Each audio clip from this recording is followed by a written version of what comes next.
Hello, आज हम लोग पढ़ेंगे क्लास 6 के हमारी दुनिया के 7th चैप्टर मानचित्र अध्ययन। मानचित्र अध्ययन में हम लोग पढ़ेंगे मानचित्र और चित्रों में कुछ अंतर कि चित्र वह कौन सा चित्र है जिसे हम मानचित्र कहते हैं। मानचित्र के अलग अलग घटकों मानचित्र में घटकों का अर्थ है कि वो मानचित्र को बनाने में या उसको समझने में किन किन चीज़ों की ज़रूरत होती है, किन किन चीज़ों की जानकारी होनी चाहिए। फिर मापक के प्रकार, मापक उसमें जो एक घटक है उनके प्रकारों के बारे में, फिर मानचित्र कितने तरह के होते हैं और कुछ रूढ़ चिन्हों को देखेंगे जो सब जगह मान्य होता है मानचित्रों में। सबसे पहले मानचित्र और चित्र में हम अंतर को देखते हैं। मानचित्र और चित्र। मानचित्र जो होता है किसी भी स्थान को या किसी भी रास्ते को या मार्ग को समझने के लिए एक मानक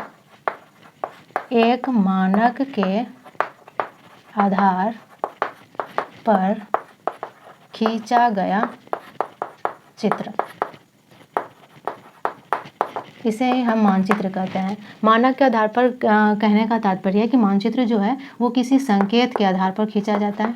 जैसे कि अगर कच्चे सड़क को, अगर हम किसी रास्ते को या किसी मार्ग को दिखा रहे हैं तो कच्चे सड़क का कुछ इस तरह से टूटी टूटी रास्ते जो है वो दिखाए जाते हैं। पक्के सड़क को सीधी लाइन के तौर पे दिखाया जाता है। तो एक मानक के रूप में, या तो एक मानक का एक अलग रूप हम देख सकते हैं। जैसे कि एक अगर हम रास्ते को दिखा रहे हैं वो काफ़ी लंबी दूरी के रास्ते को, तो उसके लिए अगर 1 किलोमीटर के वो रास्ते हैं तो उसके रास्ते को दर्शाने के लिए हम 1 किलोमीटर के चित्र को नहीं खींचते हैं, बल्कि उसके एक माने गए रूप, जैसे कि 1 किलोमीटर को हम मान लेते हैं कि 1 किलोमीटर हमारे मानचित्र में 1 सेंटीमीटर के ही बराबर है। तो इसलिए इस चित्र में, मानचित्र में हमेशा एक मानक का इस्तेमाल करते हैं जो एक अलग तौर पे जो है कुछ एक मायने रखता है। तो इसीलिए यह चित्र जो होता है एक मानक पर आधारित चित्र होता है। वही चित्र जो सामान्य चित्र होते हैं वो वस्तु या स्थान के जैसे हैं वैसे ही खींचा गया चित्र होता है। वस्तु या जो भी स्थान का हम चित्र खींच रहे हैं, वस्तु या स्थान जैसे है वैसे ही उसमें दिखाया जाता है। इसमें किसी मापक का इस्तेमाल या संकेतों का इस्तेमाल नहीं किया जाता है। अगर हम मानचित्र की बात करें तो हम हमेशा मानचित्र को देखते हुए देखते हैं कि हमेशा उसे ऊपर, अपने आप को ऊपर की ओर देखते हैं, या हमेशा हम देखते हैं मानचित्र को हम हमेशा लगता है कि हम उसे ऊपर से देख रहे हैं, जबकि चित्र जो है किसी भी चीज़ के चित्र को हम ऊपर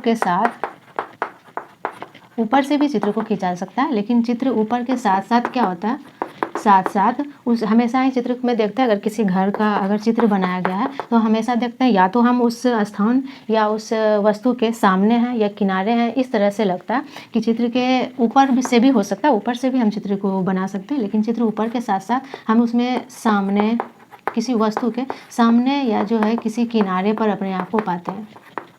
किनारे पर से हम वस्तु या स्थान को क्या करते हैं, देखते हैं।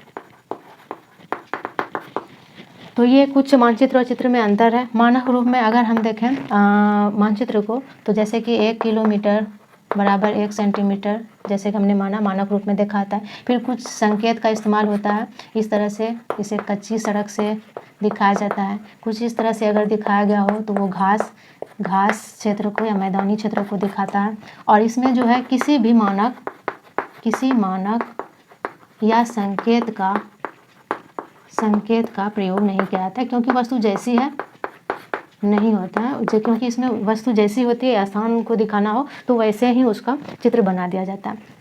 अब हम देखते हैं मानचित्र को किसी स्थान को समझने के लिए या तो रास्ते को समझने के लिए हम मानचित्र का सहारा लेते हैं। कौन सा राष्ट्र कहाँ है या कौन सी रेखाएं कहाँ पर है, उसे समझने के लिए मानचित्र के अब हम घटक को देखते हैं, या मानचित्र को समझने के लिए या उसे बनाने के लिए हमें किन किन चीज़ों की या किन किन चीज़ों का अध्ययन करने की आवश्यकता है, तो उसे देखते हैं। तो मानचित्र के 3 घटक होते हैं।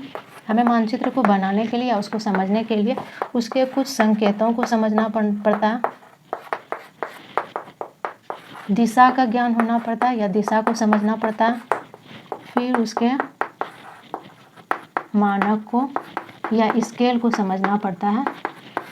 अगर हमारे पास कोई अगर मानचित्र है और उसमें से किसी स्थान को इस तरह से या इस तरह से, या किसी स्थान को इस तरह से दिखाया गया है, तो इसका कुछ ना कुछ ये संकेत है जो अपने संक्षिप्त रूप में कुछ मानचित्र में हमें बताता है किसी वास्तविक चीज़ को। तो संकेत जो होता है, किसी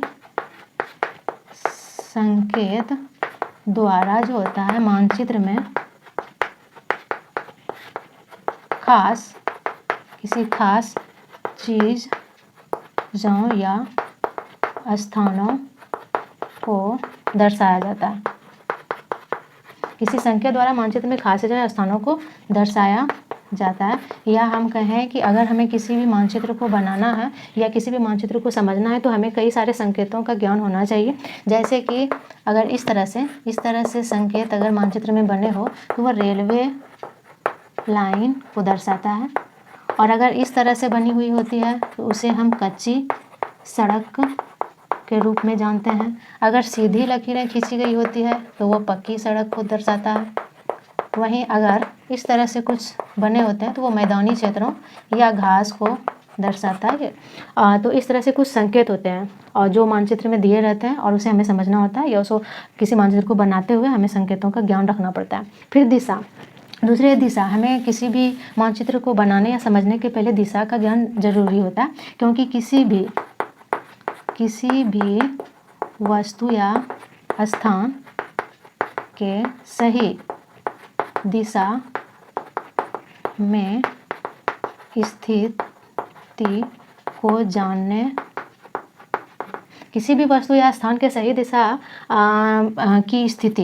की स्थिति को जानने के लिए हमें दिशा का ज्ञान आवश्यक होता है। और अगर हम किसी भी, जैसे कि अगर मानचित्र है और उसके आधार पर हम कहीं पर किसी मानचित्र को देखकर हम किसी राष्ट्र या राज्य में भ्रमण कर रहे हैं, और अगर हमें दिशा का ज्ञान ही नहीं है कि कौन सी दिशा को उत्तर दिशा या दक्षिण या पूर्व या पश्चिम की ओर कौन सी दिशा को दिखा रहा है, कौन सा रास्ता, तो हम उस समय मानचित्र का सही इस्तेमाल नहीं कर सकते हैं। और अगर मानचित्र को हम बनाते हैं तो उसमें से हमें ध्यान रखना पड़ता है, अगर हम मानचित्र बना रहे हैं तो उत्तर ओर की वस्तु को हम उत्तर ओर ही रखें, मानचित्र के उत्तर ओर ही रखें, दक्षिण के वस्तु को दक्षिण ओर ही रखें। ये हमें दिशा के ज्ञान के बाद ही वो संभव होता है। फिर मानक या स्केल, अगर किसी मानचित्र को लेते हैं हम तो उसके मानक को या स्केल को समझना पड़ता है, क्योंकि जो मानक होता है वो मानचित्र पर माने गए एक माप तथा वास्तविक स्थान पर की वास्तविक या असली बोलें वो दूरी को दर्शाता है। अगर हमारे किसी भी मानचित्र में अगर किसी रास्ते में दिखाया गया है या मानचित्र के नीचे अगर दर्शाया गया है कि 1 सेंटीमीटर जो है वो 5 किलोमीटर के बराबर है, तो इसका मायने है कि उसके रास्ते को, अगर जिस मानचित्र में उसके हर 1 सेंटीमीटर की जो दूरी है वो 5 किलोमीटर के असली में जो है वो 5 किलोमीटर के बराबर है। क्योंकि बड़ी दूरी को मानचित्र में उसी तरह से नहीं दिखाया जा सकता, क्योंकि अगर हम 5 किलोमीटर की दूरी को उसी तरह दिखाना चाहे, मानक रूप ना ले या कोई मान ना ले, तो ऐसे में हमें 5 किलोमीटर के ही किसी कागज़ का इस्तेमाल करना पड़ जाएगा। तो इसीलिए हम मानचित्र में बड़े क्षेत्रों को छोटे रूप में दिखाने के लिए हमें मानक या किसी एक मान रखना पड़ता है, जो कि वास्तविक दूरी को मानचित्र पर की दूरी का एक माना हुआ रूप होता है या माना हुआ मान होता है एक। तो अब मानचित्र के घटक में देखा कि एक संकेत, हमें संकेतों को समझना पड़ता है मानचित्र को समझने के लिए, फिर एक दिशा का ज्ञान रखना पड़ता है, और एक स्केल या तो मापक का प्रयोग करना पड़ता है या समझना पड़ता है। अब मापक या स्केल भी देखते हैं, वो भी 2 तरह के होते हैं। मापक बोले या स्केल, वो भी 2 तरह के होते हैं। एक होता है बड़ा मापक या बड़ा स्केल,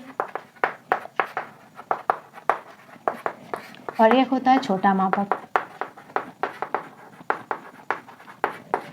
बड़ा मापक जो होता है वो छोटे या कम दूरी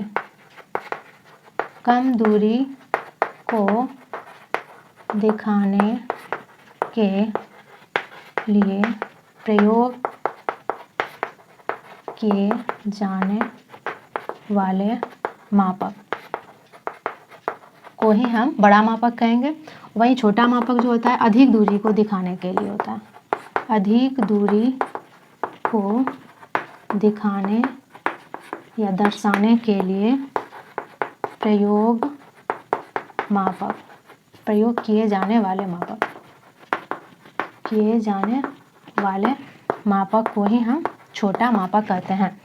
अगर हम बड़े मापक की बात करें तो ये जो होता है वो ज़्यादा हमें अधिक जानकारियाँ देती है, इससे हमें ज़्यादा जानकारियाँ प्राप्त होती है। वहीं छोटे मापक से हमें कम जानकारियाँ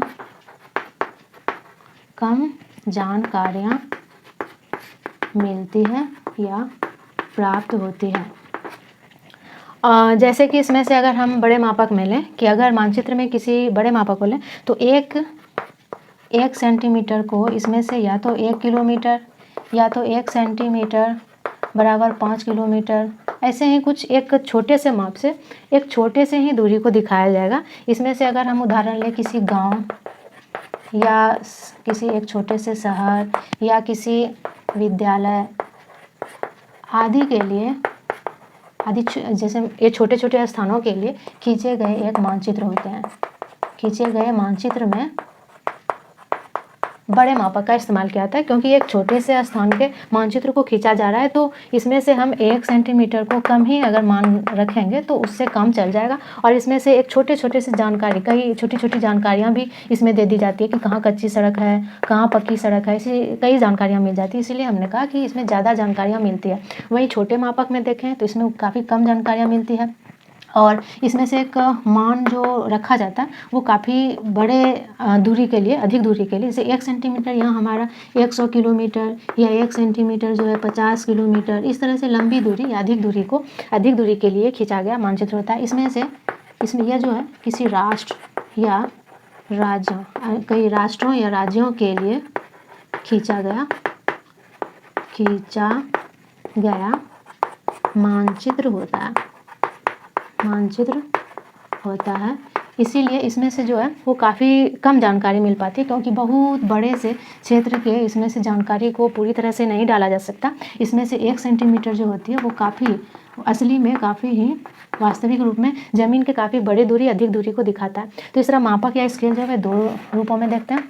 एक तो बड़ा मापक या बड़ा स्केल, एक छोटा मापक या छोटा स्केल। यह कम दूरी को दिखाने के लिए प्रयोग किए जाने वाला मापक है, तो यह अधिक दूरी को दिखाने वाले मापक है। इसमें ज़्यादा जानकारियाँ हमें मिल जाती है, क्योंकि छोटे से जगह का जो है, जैसे गांव, स्कूल या छोटे से शहर का इसमें से मानचित्र खींचा जाता है, तो इसीलिए इसमें से ज़्यादा जानकारियाँ हमें उसमें दे दी जाती है।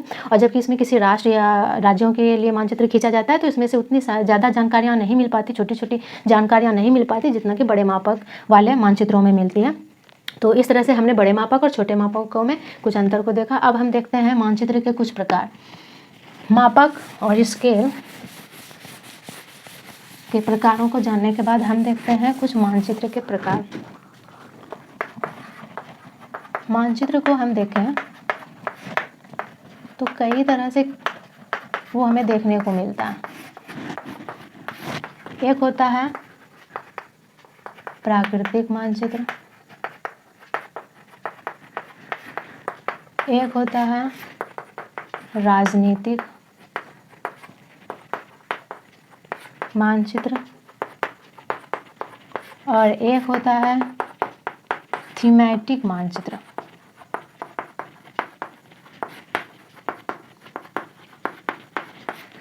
अगर हम प्राकृतिक मानचित्र को देखें तो ऐसे मानचित्रों में सिर्फ पृथ्वी के प्राकृतिक रूपों, जैसे कि इसमें से पृथ्वी के प्राकृतिक पर्वतों, नदियों, समुद्रों, स्थलों, जमीनों, पहाड़ों, पठारों आदि को दिखाया जाता है।